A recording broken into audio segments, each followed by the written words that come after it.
ಆಗ ಒಬ್ಬನು ಬೋಧಕನೇ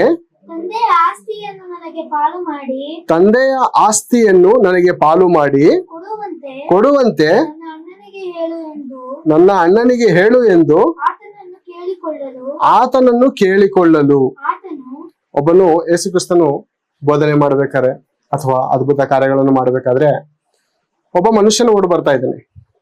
ಓಡ್ ಬಂದು ಏನ್ ಹೇಳ್ತಾ ಇದ್ದಾನೆ ಅಂದ್ರೆ, ಬೋಧಕನೇ ತಂದೆಯ ಆಸ್ತಿಯನ್ನು ನನಗೆ ಪಾಲು ಮಾಡಿ ಕೊಡುವಂತೆ ನನ್ನ ಅಣ್ಣನಿಗೆ ಹೇಳು. ಅಂದ್ರೆ ತಮ್ಮನು ಬಂದು ಯೇಸು ಕ್ರಿಸ್ತನ ಹತ್ರ ಕೇಳ್ಕೊತಾ ಇದ್ದಾನೆ ಪ್ರೇರೆ. ಯೇಸು ಕ್ರಿಸ್ತನ ಉತ್ತರ ಆಲೋಚನೆ ಮಾಡುವಂತದ್ದಾಗಿದೆ ಪ್ರೇರೆ. ಓದಿಕೋಣ. ಎಲ್ಲ ಮನುಷ್ಯ ನನ್ನನ್ನು ನಿಮಗೆ ನ್ಯಾಯಾಧಿಪತಿಯನ್ನಾಗಿ ಅಥವಾ ಪಾಲು ಮಾಡುವವನಾಗಿ ನೇಮಿಸಿದವನು ಯಾರು? ಏನ್ ಬೇರೆ ಆತನು ಕೇಳುತ್ತಿರುವಂತ ಮಾತಿಗೂ ಯೇಸು ಕ್ರಿಸ್ತನು ಹೇಳುತ್ತಿರುವಂತ ಉತ್ತರಕ್ಕೂ ಒಂದಕ್ಕೊಂದಿಗೆ ಏನಾದ್ರು ಲಿಂಕ್ ಇದೆಯಾ?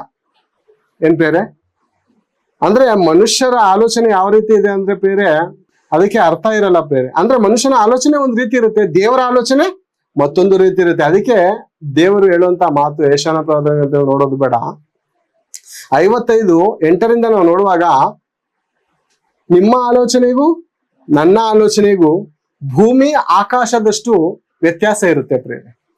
ಅಷ್ಟು ಉನ್ನತವಾಗಿರುತ್ತೆ. ಮನುಷ್ಯರ ಆಲೋಚನೆ ಭೂ ಸಂಬಂಧವಾಗಿ ಆಲೋಚನೆ ಮಾಡ್ತಾರೆ, ದೇವರು ಮೇಲಾದವುಗಳನ್ನು ಆಲೋಚನೆ ಮಾಡ್ತಾರೆ. ಯಾಕಂದ್ರೆ ತನ್ನ ಮಕ್ಕಳಿಗೆ ಯಾವ್ದು ಒಳ್ಳೇದು, ಯಾವ್ದು ಕೆಟ್ಟದ್ದು, ಯಾವ್ದು ಸರಿ, ಯಾವ್ದು ತಪ್ಪು ಅಂತ ನಮಗಿಂತಲೂ ಚೆನ್ನಾಗೂ ನಮ್ಮ ತಂದೆ ಗೊತ್ತಾ? ಖಂಡಿತ ಚೆನ್ನಾಗಿ ಗೊತ್ತು ಪ್ರೇರೆ. ಕೆಲವರು ಹೇಳ್ತಾರೆ ದೊಡ್ಡವ್ರಿಗೆನೆ ಹೋಲಿಕೆ ಮಾಡಿ ಏನ್ ಹೇಳ್ತಾರೆ ಅಂದ್ರೆ, ದೊಡ್ಡವ್ರು ಅವರು, ತಿಳಿದವರು, ಅವ್ರ ಮಾತನ್ನ ಕೇಳ್ಬೇಕು ಅಂತಾರೆ ಪ್ರೇರೆ. ಎಷ್ಟು ವರ್ಷ ದೊಡ್ಡವ್ರು ಇವರು? 30 ವರ್ಷ, 40 ವರ್ಷ ಅಥವಾ 50 ವರ್ಷ ಅಲ್ವಾ? ಅವರು ಹಿರಿಯರು, ಅವ್ರ ಮಾತಿಗೆ ನಾವು ಇದರಾಗಿದೆ. ಯಾಕಂದ್ರೆ ಅವ್ರು ತಿಳಿದವರಾಗಿದ್ದಾರೆ, ಅನೇಕರನ್ನು ನೋಡಿದ್ದಾರೆ ಅವರು ಅಂತ ಸಾಮ್ಯವಾಗಿ ಹೇಳೋದನ್ನು ನೋಡ್ತೀವಿ ಪ್ರೇರೆ. ಈಗ ದೇವ್ರು ಯಾರು?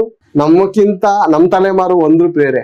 50, 60 ಸಾವಿರಾರು ತಲೆಮಾರುಗಳನ್ನು ನೋಡಿದಂತ ದೇವರಿಗೆ ಮನುಷ್ಯರ ಕುರಿತು ಗೊತ್ತಿದೆಯಾ ಗೊತ್ತಿಲ್ವಾ? ಚೆನ್ನಾಗಿ ಗೊತ್ತಿದೆ ಪ್ರೇರೆ. ದೇವ್ರಿಗೆ ತುಂಬಾ ಚೆನ್ನಾಗಿ ಗೊತ್ತಿದೆ.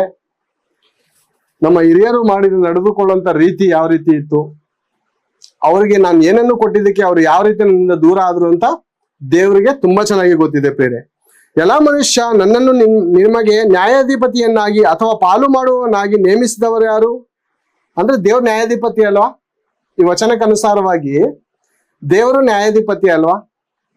ಖಂಡಿತ ನ್ಯಾಯಾಧಿಪತಿ. ನಾವು ನೋಡಿಕೊಳ್ಳುವಾಗ ಪ್ರೇರೆ ಕೀರ್ತನೆ ಗ್ರಂಥ 50ನೇ ಅಧ್ಯಾಯ 6ನೇ ವಚನವನ್ನು ಸರಿ ಗಮನಿಸೋಣ.